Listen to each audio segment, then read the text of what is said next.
चळवळीत जे काम करतात, चळवळीला जे मदत करतात त्यांच्या पाठीमागे आपण राहिलं पाहिजे. हा एक मुद्दा आहे. एका पक्षाला, एका व्यक्तीला आम्हाला कुणाला पाठिंबा देता येणार नाही.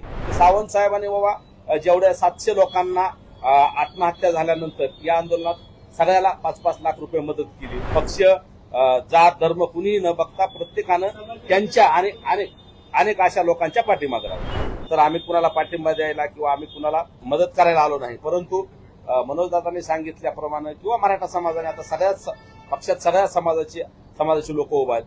परंतु चळवळीत जे काम करतात, चळवळीला जे मदत करतात त्यांच्या पाठीमागे आपण राहिलं पाहिजे. हा एक मुद्दा आहे. या दोघांचा जो प्रश्न होता त्या अनुषंगाने मी त्या मुद्द्याला सांगतो की अनेक लोकांनी मदती केल्यात या चळवळीला. त्याच्यामुळे एका पक्षाला, एका व्यक्तीला आम्हाला कुणाला पाठिंबा देता येणार नाही. पण समाज म्हणून समाज मोठा आहे. वेगवेगळ्या पक्षात सगळे समाजाचे लोक उभा आहेत. ग्रामीण भागात असेल, शहरात असेल, सगळ्याच पक्षातल्या लोकांनी मदत केली. पण काही लोक असे आहेत की समाजातला फार चांगल्या पद्धतीनं त्यांनी मदत केली. उदाहरण द्यायचं झालं तर आता हे अशोक अण्णा रोमन तिथं त्यांच्यामुळे मला सांगता येईल की मगाच ते सांगत होते तानाजीराव सावंत, त्यांचं एक उदाहरण त्यांनी घेतलं की सावंत साहेबांनी बाबा जेवढ्या 700 लोकांना आत्महत्या झाल्यानंतर या आंदोलनात सगळ्याला 5-5 लाख रुपये मदत केली. सावंत साहेबांनी अनेक लोकांना मदती केलेल्या आहेत. असे महाराष्ट्रातले कुणी त्यांच्याकडे गेला जो अडचणीतला आहे त्या प्रत्येकाला मदत केली.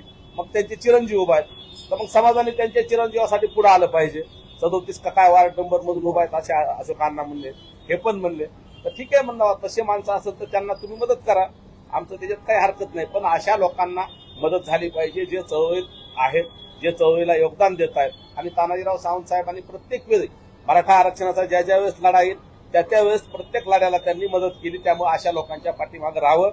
पक्ष, जात, धर्म कुणीही न बघता प्रत्येकानं त्यांच्या आणि अनेक अशा लोकांच्या पाठीमागे राहावं. हो, नक्कीच. मराठा असेल, धनगर असेल, सगळ्यांनी आता जो समाजाच्या या आंदोलनाला कामी आलाय गेल्या 2.5 वर्षात असेल किंवा त्याच्या अगोदर, मी सावंत साहेबांच म्हणलं, एक उदाहरण दिलं सावंत साहेबाचं.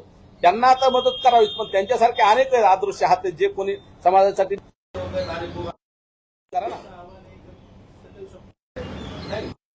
करतोय. मराठा समाज बांधवांनी, धनगर समाज बांधवांनी आणि आपल्या चळवळीतल्या लोकांनी जे आरक्षण मागतायत त्या सगळ्याला, ज्याला या लोकांची मदत झाली, तानाजी सावंत साहेबांची झाली किंवा अन्य कुणाच्या लोकांची झाली, त्या लोकांच्या पाठीमागे राहणार. चळवळीला पाठबळ देणाऱ्या माणसाच्या नाही, पाटलांचा काही निरोप नाही.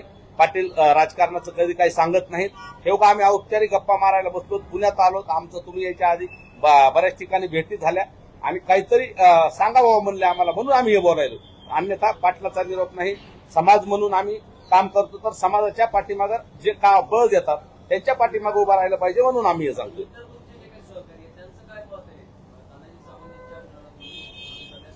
नाही, पाठिंबा वगैरे नाही. आम्ही त्यांच्या पाठीमागे राहू. उलट मी तर असं म्हणतो, सगळ्या पक्षातल्या लोकांनी, मराठा समाजाच्या सगळ्या पक्षातल्या लोकांनी, तानाजी सावंत साहेब असतील, त्यांचे चिरंजीव असतील किंवा अन्य कुणी अजून मराठा समाजासाठी जे कोण काम करतील त्या सगळ्याच्या पाठीमागे राहिलं पाहिजे. आत्महत्याग्रस्त जेवढे मराठा आरक्षणात बलिदान गेले 500-700 लोक, त्यांना प्रत्येकी 5 लाख मदत दिली. कुठं मुंबईला रॅली असेल किंवा त्यांच्या मतदारसंघात असेल, इकडे जिथं जातात तिथं पाण्याची व्यवस्था, नाश्त्याची व्यवस्था असं सगळं केलेलं आहे. तर सावंत साहेब एक उदाहरण आहेत. असे अनेक लोक इथं पुण्यात असतील, मुंबईत असतील, महाराष्ट्रात असतील, त्या सगळ्याला आपण करू शकता.